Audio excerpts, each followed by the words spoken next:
Welcome here to Wake Up Call with Dan Tortora's edition of the Fantasy Football Power Hour that is bringing you every single running back situation inside of the AFC. You know on Wake Up Call with Dan Tortora that the Fantasy Football Power Hour, proudly presented by the Wildcat Sports Pub weekly on Wednesdays between 10 a.m. and 11 a.m. Eastern Time, brings you content for fantasy football all throughout the year. We were able to bring you every single quarterback situation of all 32 NFL franchises in one broadcast, and that is available on youtube.com/wakeupcalldt and on facebook.com/wakeupcalldt, and will be added to our fantasy football tab on wakeupcalldt.com. Also, running backs of the NFL NFC edition, with 16 franchises backfields being spoken about for the 2022-23 season here on Wake Up Call with Dan Tortora. And now we have the opportunity to continue the conversation on the running backs of the NFL by speaking on the AFC's 6 of Wake Up Call with Dan Tortora, where sports truly meets that thing called life. So with that being said, we're happy to bring you the other half of the NFL's running back situations when we talk about the AFC's AFC North, AFC South, AFC East, and AFC West. We're here with Mr. Mike Sofka of Hall of Fame FantasyFootball.com, myself, Dan Tortora of WakeUpCallDT.com, and our joint connection of the Fantasy Football Power Hour, as well as Winning Fantasy Football, the group that you will find here on Facebook that you can join for free on Facebook. So please make sure that you join today the Winning Fantasy Football group. All you have to do is search Winning Fantasy Football in the Facebook search bar, and you will find us there. So we would love to have you join us for 24/7 content, 365 days of the year when it comes to fantasy football. And of course, you'll be the first to be able to get to us and ask us questions because you'll be connecting in our Winning Fantasy Football group. So make sure that you do that and we can connect with you. We would love to do that. So with that being said, we're bringing Mike on here to talk about the AFC edition of running backs of the NFL for fantasy football. And Mr. Sofka, we will jump right into it with the AFC North and jump into the Baltimore Ravens. Your thoughts on a backfield that features J.K. Dobbins as well as featuring, and for some reason we're losing Mike here a couple times, but a backfield that features J.K. Dobbins as well as Gus Edwards and a few other players that are trying to make their hay on the squad this season. And of course, the man that is running the ball the most for the team, Lamar Jackson, who has a final year in his rookie contract, believe it or not, which is crazy for me to believe that he only has 1 year left on that contract before he has to sign a new one. So looking forward to having Mike on here so we can have this conversation where sports meets that thing called life. So hopefully we'll be able to bring Mike back into it so that we can speak with him about the AFC North, the AFC South, the AFC East, and the AFC West when it comes down to taking a look at this season in fantasy football and what we're going to be taking away from the value of these fantasy football squads that are out there. So definitely looking forward to having Mike hopefully on here very soon so that we can hear from Mr. Mike Sofka about his thoughts on each of these AFC teams as we get set to continue our conversation. So we have Mike here, and we're going to be bringing Mike on to the broadcast, and we can talk about the Baltimore Ravens here on Wake Up Call with Dan Tortora, where sports meets that thing called life. So, Mike, let's jump right into it. Baltimore Ravens, your thoughts? As we look to have him here as he puts his headphones on, we'll get his thoughts on the Baltimore Ravens as we start off the AFC North. So, Mike, what's your take on Baltimore's situation? I like J.K. Dobbins. I like him a lot. Don't forget, he missed a whole year with the ACL. So some people may have forgotten about him. I doubt it. He's a talent. He's a 3-down back. But if you draft him, you got to come back just before your defense and kicker at the end of the draft, and you got to take Gus Edwards just in case. Now, I think J.K. Dobbins is going to get a bulk of the carries there, a bulk of the looks, but Gus the Bus has some ability. So, maybe they're going to try to manage his situation a little bit differently than than other running backs. So I've got him downgraded a little bit for where I think his ceiling is ultimately coming off the ACL. I got him at 17 right now. Yeah, I think J.K. Dobbins definitely is worth having out there. Listen, he's talented. It's just a question of can he stay healthy? And that is, that makes Gus Edwards enticing, but also what makes Gus Edwards enticing is that when Lamar first came into the NFL, that's who he seemingly was most comfortable with, was Gus Edwards, who went from the bottom of the depth chart to the top, was third or fourth on the list, and rose up because of the fact of that nice connection that he had between himself and Lamar Jackson. So, I think Gus definitely, when we talk about handcuffs and who's right to take and who's not, I think that Gus is definitely one of those guys you take at the end of the draft and you don't feel bad about because he should have an opportunity there. And I think that he deserves to have an opportunity there with this team because of the work that he's already put in. And J.K. Dobbins is obviously the first choice. I'm also interested to see why Mike Davis is there, a guy that filled in well in Carolina when Christian McCaffrey went out with an injury and then went to Atlanta, and that's where running backs go to disappear recently. So now we have Mike Davis there. So watch that with Gus Edwards. But right now, Gus Edwards a good handcuff to J.K. Dobbins because of injury and because of how much they run the ball in Baltimore. Next up here, Cincinnati, and we take a look in the AFC North at Joe Mixon. And behind him, we have Samaje Perine as well as Chris Evans, Taiwan Williams, Elijah Holyfield. It's become the Joe Mixon show. There used to be three guys there when Joe first came in. It was a two-headed that I thought needed to be a one. They needed to figure out who they were going to give the ball to more. And then instead of choosing between the two, they just added a third. Eventually, Joe took over, and Joe's been playing well. Your thoughts on Joe Mixon? Yeah, Joe Mixon put up some big numbers last year. Career highs in yards, 1,200 yards, 13 touchdowns, career high, and receiving yards, 314. Made his first Pro Bowl. So this is a guy who's going to put up the numbers for you. I got just about a similar stat line for him all year this year on my projections. So I think Joe Mixon is a guy you can count on to carry your team. Joe Mixon definitely an RB1 at number 6 on my rankings. Yeah, I think Joe Mixon definitely should be there for you. I got him just outside of my top 5 as well, but I think that he obviously has value. So there's something to be said about what Joe Mixon can do on the field. I have typically gone away from him and didn't really put a lot of trust in what he was doing on the field, but he has definitely shown me what he can do, what he will do. He's on a team with a quarterback that can throw and can obviously make the Super Bowl, and there are weapons out there in the receiving core, but I think Joe Mixon brings a lot to the table, and if you don't get him maybe first, but you're able to swing back around depending on how your draft goes, and if it's a snake draft like we have in the wake-up call fantasy football leagues, he should be somebody to definitely keep your eye on because someone's going to pick him up, and he's not the guy that you want to go up against, and that's definitely a reality. Cleveland Browns, they have a lot of issues with Deshaun Watson and Baker Mayfield.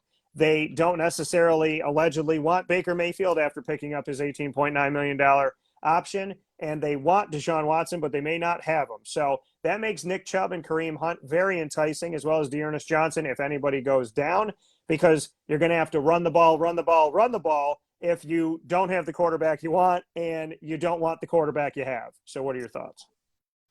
Yeah, he's definitely going to get the rock. Nick Chubb is an outstanding running back in the NFL. He also has Kareem Hunt to spell him. Maybe they'll manage his time a little bit. They're going to try to work in a little Jerome Ford, but I don't think he's in any danger of stealing any carries from Nick Chubb, on a grand scheme of things outside an injury. I think Nick Chubb is an excellent running back, but I got him downgraded just a little bit. He has what it takes to be an RB1 in fantasy football. I just think he's going to be just outside that at 14. I think he's going to get 1,300 yards still. So, I mean, he can do it. He can put up the numbers. He's going to get a couple hundred yards of receiving as well. Nick Chubb is the guy that I would have as my RB2. Nick Chubb is number 14 on my rankings. Kareem Hunt, 31.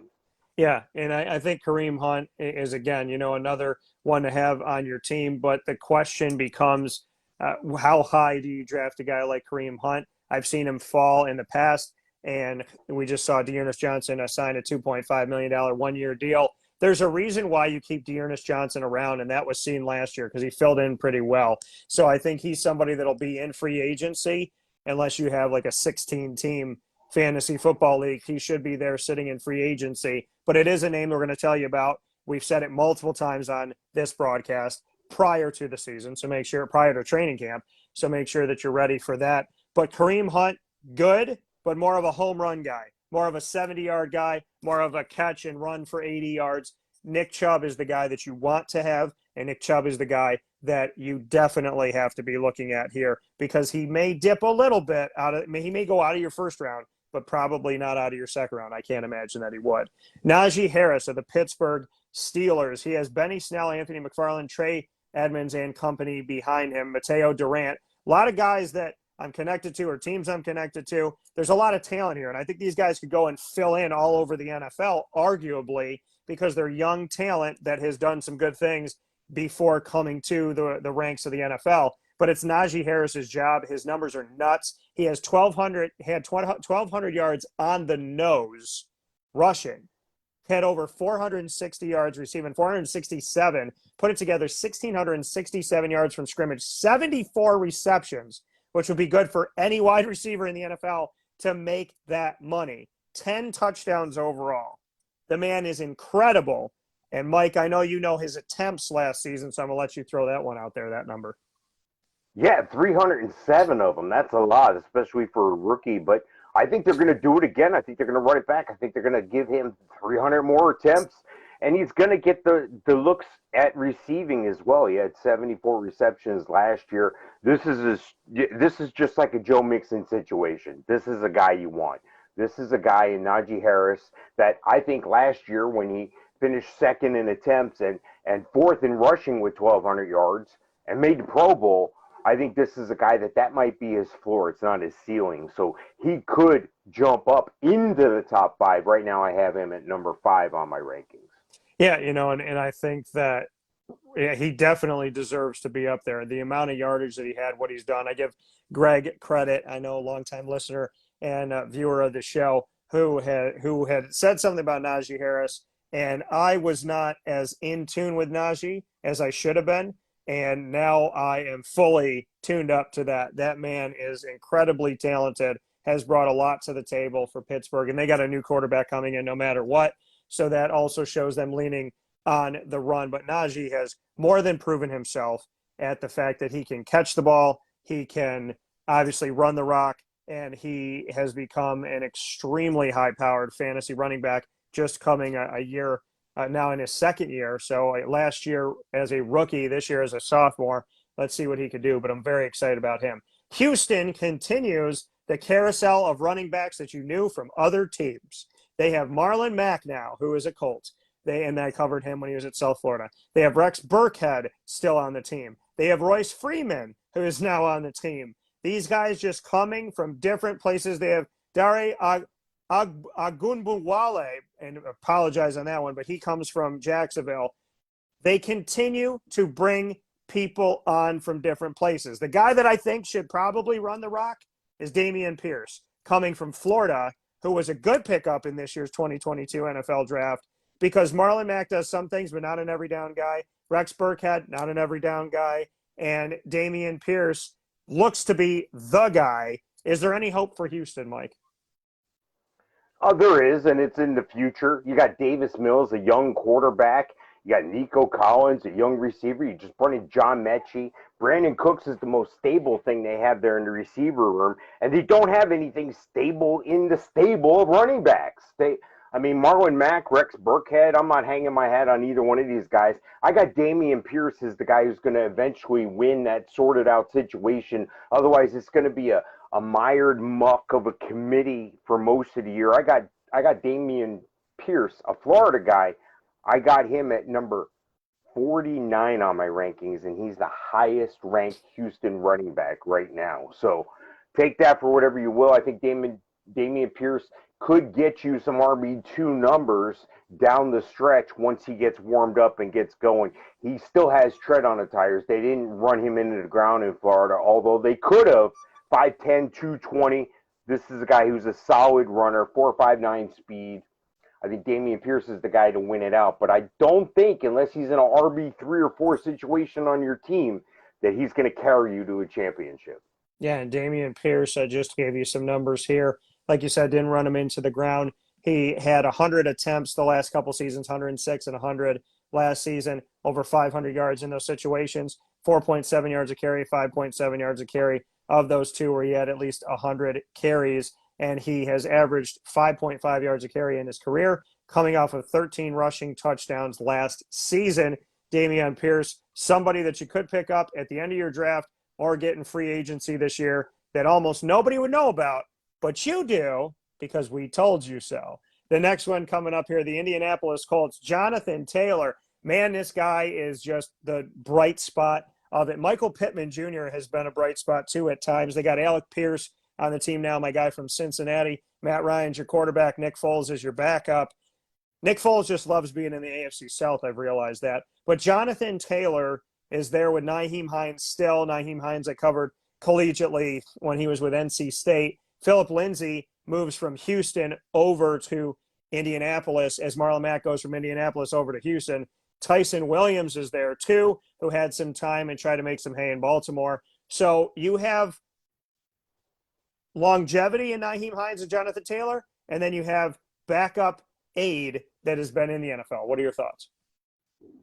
Yeah, I think it's all Jonathan Taylor. I think, he's young. He's 23. He's not going to be 24 till January. That's after the season, essentially. So he's still like a rookie. This is a guy who ran the rock 332 times last year. I got him projected to run a little over 300 again.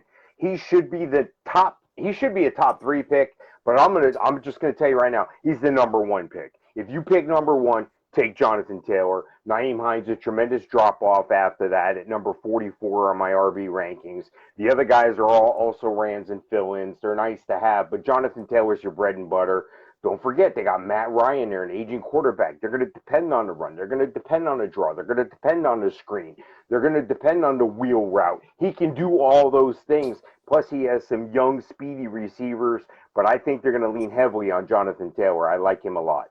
2 seasons in the NFL, 1,169 yards in his first season as a rookie, rushing 232 times. Added 100 carries last year to 332 carries. 1,811 yards, 5 yards a carry in each season at least. 5 the first season, 5.5 last season. 11 touchdowns as a rookie, 18 touchdowns as a sophomore, and has at least 35 receptions in both seasons, and has caught and ran in a touchdown at least once on a reception. So the numbers don't lie, folks. Jonathan Taylor is a friggin' beast, and as long as this man stays healthy, God bless, and keeps taking it to him. Maybe he could be one of those running backs that can take a licking and keep on ticking and take those opportunities like Barry Sanders did and just keep on trucking. This man is dangerous. He's good, bold, saying number 1 overall, but saying number 1 running back, not bold. So I do like it. Travis Etienne in Jacksonville is trying to have his rookie season after he didn't get to have one last year due to injury. James Robinson is back, and the man still doesn't get the respect that he deserves. 1,000 yards as a rookie running back for the Jaguars. Not many have done it. He's one of them that has. And Raquel Armstead is back, and they drafted in the 4th round Snoop Connor. Your thoughts on the ETN Robinson backfield? I think it's going to be a committee situation. Don't forget, ETN was injured before the season even started in his rookie season, so he really hasn't played at all. He came in trying to fit another role here. Trevor Lawrence's old buddy, I don't think he's going to be forgotten, but if he's not on the field, he can't get the ball. So I think James Robinson will get his share of carries. I think they're going to work Snoop Connor into the mix. 4'5'9" guy, very physical guy out of Ole Miss, 220 pounds. I think they're going to lean on the running game through a committee situation. They have an aging Marvin Jones, Zay Jones, who can't seem to get things right, and a Christian Kirk signing that I think is questionable. Laviska Shenault's fallen off, so they're going to run the ball. They have to. They have to open some things up. They brought in Evan Ingram, Dan Arnold the previous year. I don't see a lot here. I just don't see it. I want to believe it's not happening yet. So I think I'm going to stay away from this whole situation here. If I'm in a dynasty situation, of course, I already have ETN on my roster, but I can't count on either one of these guys. I got James Robinson at 42 on my ranking, and I got Travis Etienne at 23. And of course, that's PPR rankings I give you. I look for Travis Etienne to get a lot of screens, a lot of wheel routes, a lot of stuff out of the backfield. I look for him to get involved. I do like some Snoop Connor long term. You could pick him up in a dynasty league real cheap late, I bet. I'm just waiting for the first game that I'm at this season, God willing, covering the Jaguars for, I believe, my 12th year on site, on location in some respect, where Snoop gets a touchdown and I can write the story that says, Snoop, there it is. That's all I want. Yes. I want to yes. I want to be able to do that this year. So Snoop Connor, you've been put on alert that my expectations are high. But James Robinson, I am a fan of him. Listen, you can't understate what he's been able to do. And Travis Etienne coming in to this team, he's obviously very, very important. And, we were just asked where we think Travis Etienne is going to land in the drafts. I still think people are going to draft Travis above James Robinson. I think the expectation, because he knows Trevor Lawrence and he's a good safety blanket to Trevor Lawrence if and when he is out there, God willing, he is out there all season long. I think the both of them make this a strong backfield. I think they might cannibalize each other at times, but if they can find a way to balance and let James be the power and Travis be able to catch the ball out of the backfield and do some things outside, that could really help this team out. But where do I think Travis Etienne is going to be drafted in a typical draft? I would say, a 10 to 12 team league, I would imagine that Travis would be drafted. I don't know why I'm thinking maybe fourth, fifth round, so to speak. In my opinion, if it's like an 18 round, I would say fourth or fifth round. What do you think, Mike? Yeah, I'm in a situation where most everybody's playing PPR. Yeah. So that's not a problem for most people. So I think for most people, you're going to kind of want to wait on a guy like an ETN. But there's going to be a homer, there's going to be a fan, especially where I'm at here in Florida.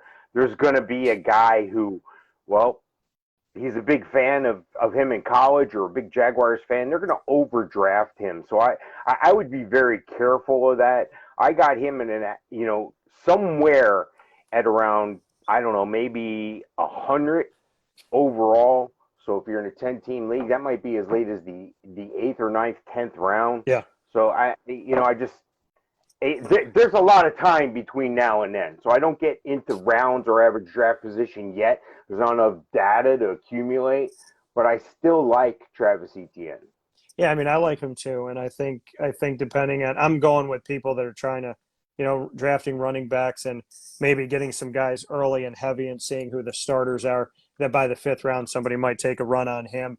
But, he's a question mark. Still, James Robinson isn't. So I hope that James Robinson still gets to play, and I hope that Travis Etienne gets to play as well. We go to the Tennessee Titans to round out the AFC South. Derrick Henry is a phenom next to Jonathan Taylor. I would think same division, but top two running backs as far as what your expectations can be. They did draft Hassan Haskins, though, out of Michigan, who's coming off of a 1,327-yard rushing season, 270 carries, and 20 touchdowns, which doubles his output from the two previous years of 4 and 6 rushing touchdowns. So Tennessee's obviously saying, hey, we could do it without Derrick Henry. We could be the number one seed without Derrick Henry. We go to playoffs without Derrick Henry. But just in case, let's take our rich Derrick Henry backfield and make it richer with a guy who's used to running the rock, used to carrying the ball in a grounded pound league in the Big Ten that really does care about the offensive and defensive line. So he's been bruised, he's been pushed, and now he's with Derrick Henry with 1,300 plus yards coming off of that season. What are your thoughts on the backfield of Tennessee? Yeah, I like Derrick Henry a lot. How can you not? I got him projected to carry the ball over 330 times this year. He's going to get a couple hundred yards receiving as well. He's probably going to top 1,500 yards.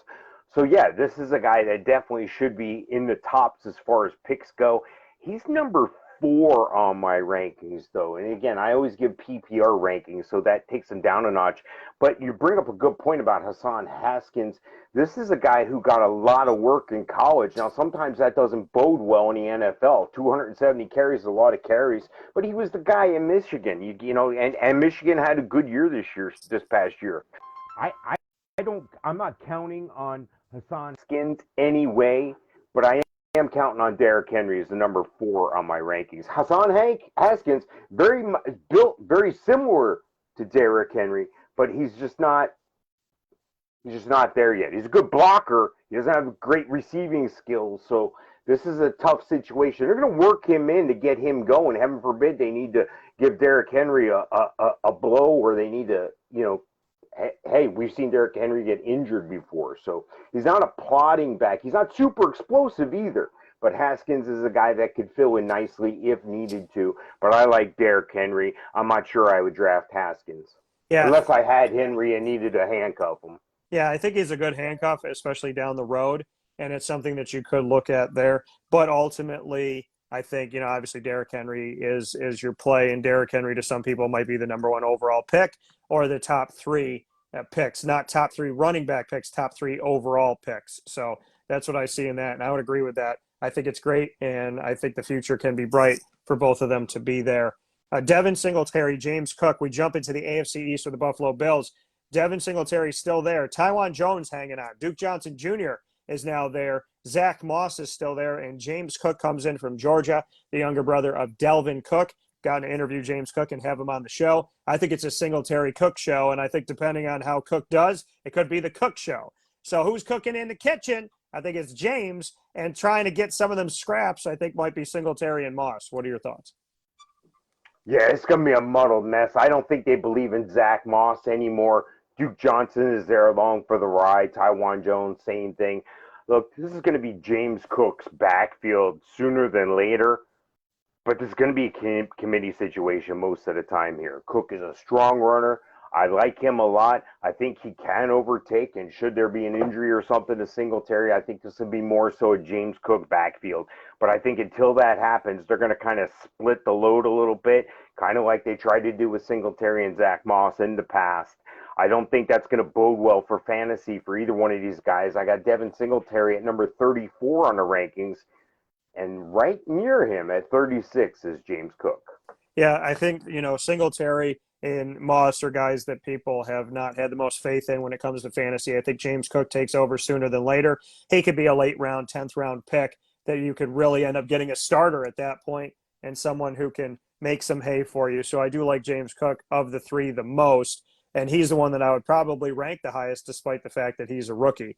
Next one that we have coming up here is going to be us taking a look at the Miami Dolphins. And your thoughts on the Miami Dolphins here with Chase Edmonds, who comes over from Arizona, as now that's James Conner's backfield. Raheem Mostert, who comes over from San Francisco. Sony Michel, who comes over from the Rams. And Myles Gaskin and Salvon Ahmed are still there. Your thoughts? This is a mess. I'm going to stay away from all this. Even though there's people that suspect Tua to finally put something up, make or break type year. They bring in Tyreek Hill, lots of speed on the outside. Jalen Waddle, who I thought was the best receiver in that draft. They bring over Cedric Wilson, put him in the slot. I don't think any of that's going to matter. They're going to be a committee situation. Mm-hmm. If I had to pick one guy, though, I'm going to pick Chase Edmonds. He's number 37 on my ranking. A little further down, Raheem Mostert at 51 and Sony Michel at 55. This has everything that says committee all over it all year. Don't forget you got Myles Gaskin and Salvon Ahmed in the mix here. It just brought in Zaquandre White as well. So yeah, there's just too many chefs in the kitchen for me here. I'm staying away. Yeah, I'm not even touching Miami. I don't even have to talk about it any more than Mike did. No. It's it's kind of like when your dog goes to go underneath the deck and chase the bunnies. No. So that's how I feel about this. You'll be chasing bunnies more than playing fantasy football if you're going and drafting these guys. That's a hot no for me. Sony Michel, he tried it. He tried it out with the Rams, and get a Super Bowl ring. That's good, but it It's just not there. Damien Harris, the team that he was on, Sony Michel, and got drafted to, the New England Patriots, Damien Harris, James White, the guys that we expect in a PPR league to do something, and Randre Stevenson is going into year number 2. Your thoughts?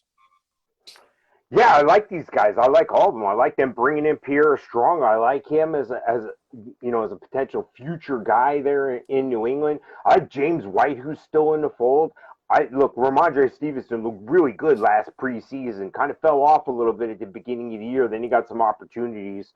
Damien Harrison is a guy that I like the best out of all of them. But the problem is this is going to be a muck and mired committee situation like Miami, and I don't believe in the receivers as greatly as I do in Miami. So I think this could potentially be a situation even worse than Miami. But math is math, and I projected out Damien Harris to be the number 30 running back this year, and I have Rhamondre Stevenson shortly after him at number 38. Yeah, I mean, my opinion on all this is clear. Yes, it's going to be a backfield that's got a lot of different people like Miami. However, they're going to be utilized. And you don't like the receiving core in New England? I don't either. Guess who receives the ball really well? James White and Damien Harris. So still worth putting out there, drafting them and having them. If you have 5 and 6 running backs, good to put them out there. Rhamondre Stevenson, as a rookie last year, 133 carries, over 600 yards, almost 5 yards a carry and 5 rushing touchdowns. I like him as a late draft pick for you. These guys are guys that Damien Harris is going to be drafted earlier than maybe I would, and I would imagine people are going to go higher on him. I think him, James White, or Rhamondre Stevenson, if you get any one of the 3, you're getting some value there, and you're probably getting it late in the draft to help out your backfield and your flex position. The New York Jets, Breece Hall, he breezes right in there and is probably your starter. You have Michael Carter as well coming off his rookie season but didn't stay healthy for the entire season, just parts of it. I like Breece. I like Michael.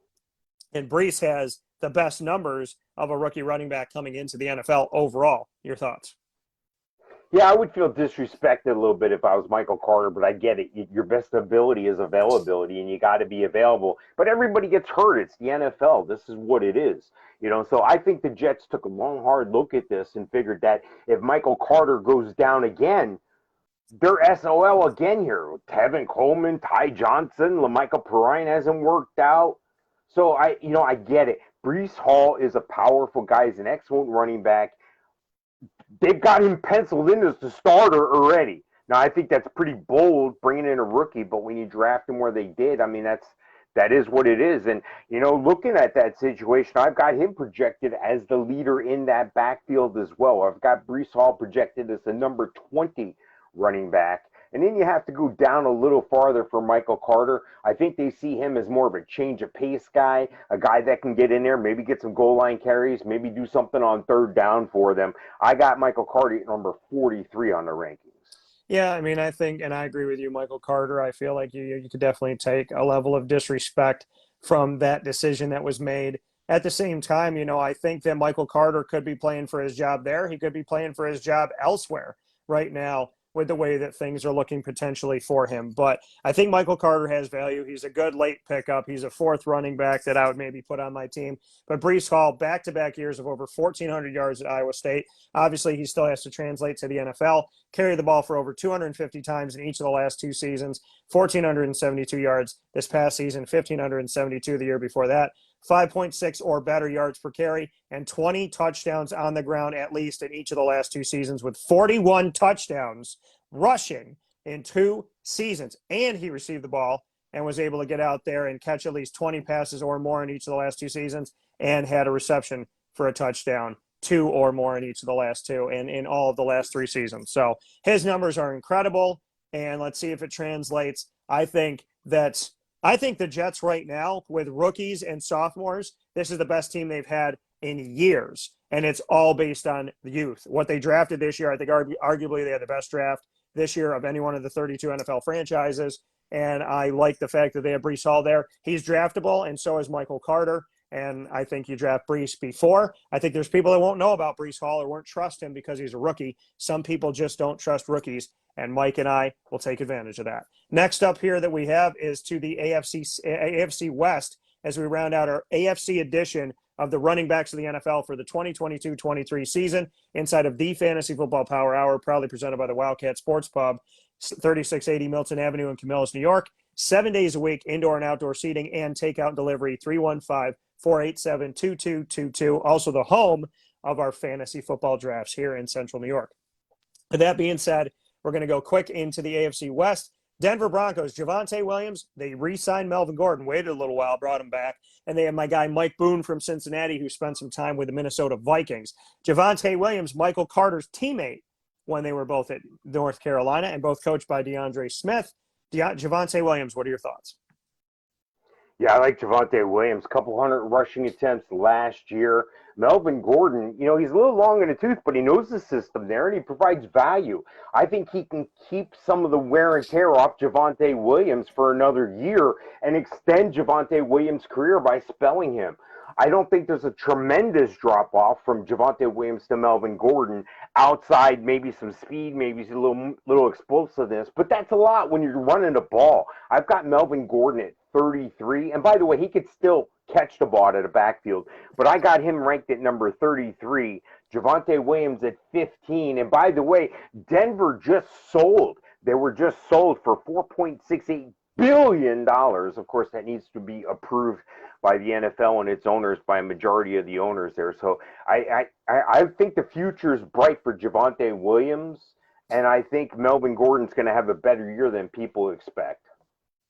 Yeah, and listen, Javonte Williams and Melvin Gordon III, the epitome of balance, both had exactly 203 carries last year. There's some teams that don't have one running back with 200 carries. They both had 203. 903 yards rushing for Javonte Williams, 918 for Melvin Gordon III, 4 touchdowns for Javonte rushing, 8 for Melvin Gordon rushing. And go ahead. And now they have a quarterback in Denver and Russell Wilson. I believe in the receivers. If Jerry Jeudy and Cortland Sutton can stay healthy, I think they got something going on there in Denver. So the numbers may go down a little bit because of Russell Wilson passing the ball. However, this 50-50, we're not worried about them cannibalizing each other. They're almost 1,000-yard backs together, carrying the ball 200 times apiece. So I like them both. They are both draftable.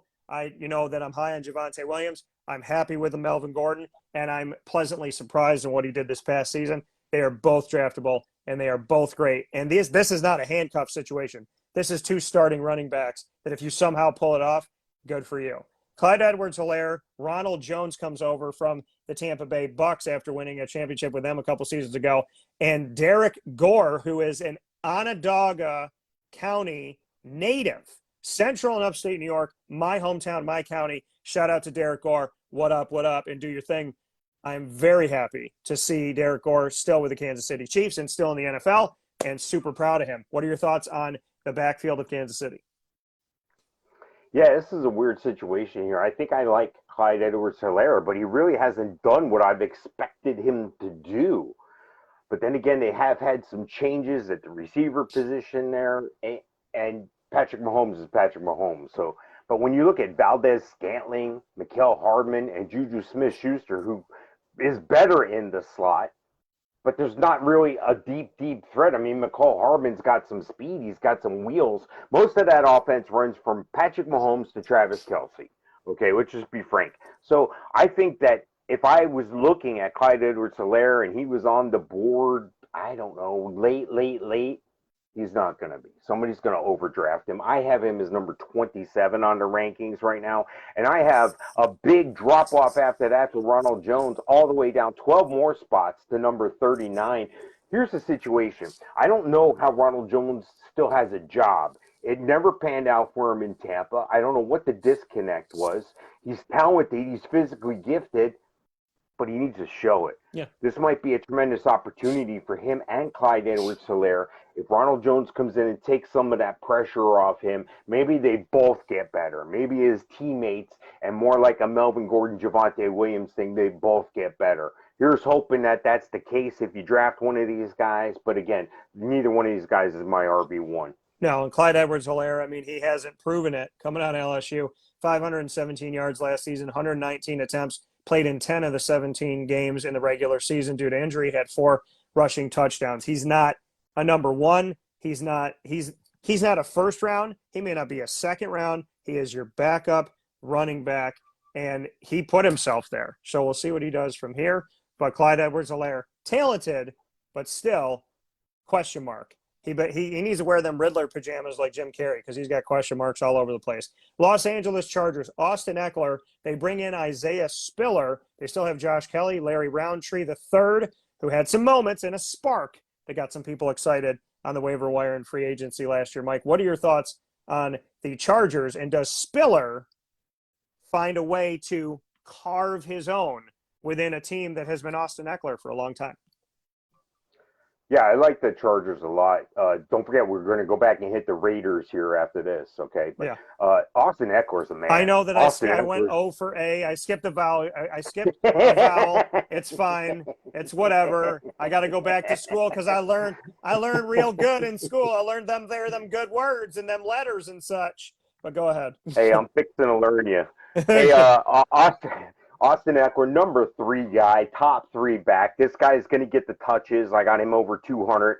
I got him at 70 receptions. He's probably going to finish with 1,500 total yards. PPR league, he's going to get he's 70. There's 70 points right there for you in most PPR leagues. So I like Austin Eckler. I think Isaiah Spiller is going to get the opportunity. I'm just not sure that it's going to be enough to warrant drafting him in a redraft league. I think Dynasty, I'm all about it because Austin Eckler is going to start showing sometime in his young career. So I wouldn't worry about that. I think it is all the Austin Eckler show. If Eckler goes down, they're going to give Spiller some opportunity there. But don't forget, they still have Roundtree, and Joshua Kelly stepped in a couple times as well. But again, it's all Austin Eckler here. Yeah, and the thing, Austin Eckler last year, 206 carries, 911 yards, 4.4 yards a carry, 12 rushing touchdowns, 70 receptions, 647 yards, and 8 touchdowns receiving. He is the epitome of what it is to be PPR, and so definitely pick him up. Evan, I know you're looking for the NFC edition. We did do that last week, and I'll be sending you the link, so stay with us here.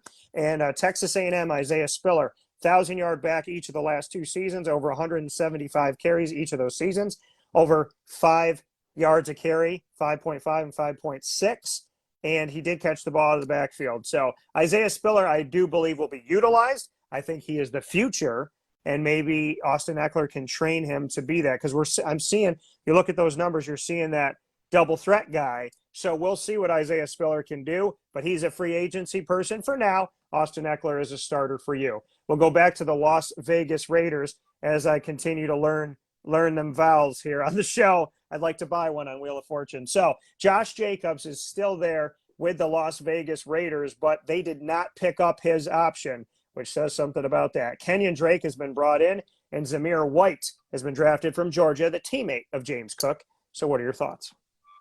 Yeah, I like Zamir White a lot, but I don't like him yet, okay? And you brought up an interesting point about Josh Jacobs' contract. But I think Zamir White with 4.4 speed, this guy is a blazing guy. This guy has a great burst. He can get side-to-side lateral. He can sidestep defenders or can bounce runs outside very well. He just needs to get opportunities. He needs to get on the field. He needs to make sure his pass blocking is tight.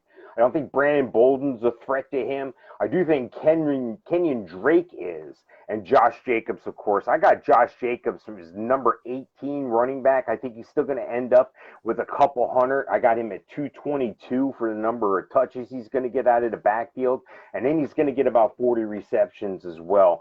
I don't expect for him to have a tremendous year this year, Josh Jacobs, with the advent of Devontae Adams on the outside, Demarcus Robinson, Hunter Renfrow. I think they've improved that receiving corps overall. I just don't think Josh Jacobs is that every down guy. He might be a good, maybe a mid-range RB2 for you.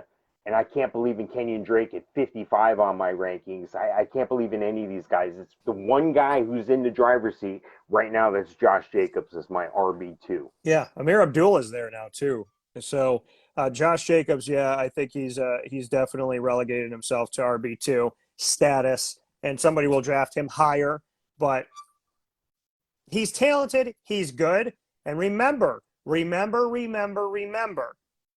did not have that final year picked up, which means, like some, when he's in that contract year and he's playing for 32 franchises, not one, He might ball the heck out and show you who he was before when everybody was like, damn, he's a top 5 guy. So watch Josh Jacobs because he's a sneaky little sleeper that shouldn't be a sleeper right now. With that being said, this is your AFC edition of the running backs. We'll have wide receivers coming up from here, and we appreciate you being here with us. Mike Sofka of Hall of Fame FantasyFootball.com, myself, Dan Tortora of WakeUpCallDT.com. Inside of Wake Up Call with Dan Tortora, this is the Fantasy Football Power Hour, proudly presented by the Wildcat Sports Pub. 3680 Milton Avenue in Camillus, New York, open 7 days a week, and for takeout and delivery, call 315-487-2222, and you can call them to get their separate room reserved where we always have our show on stage every single month, and we'll be there coming up very soon. In the meantime, go and like our group, Winning Fantasy Football Group. Go and join it, like it, and talk with us all throughout the year. Mike, as always, I appreciate you very much, and I look forward to talking with you soon. Thank you. Check me out at HallOfFameFantasyFootball.com. I'll see you next time, Dan. Thanks. Take care.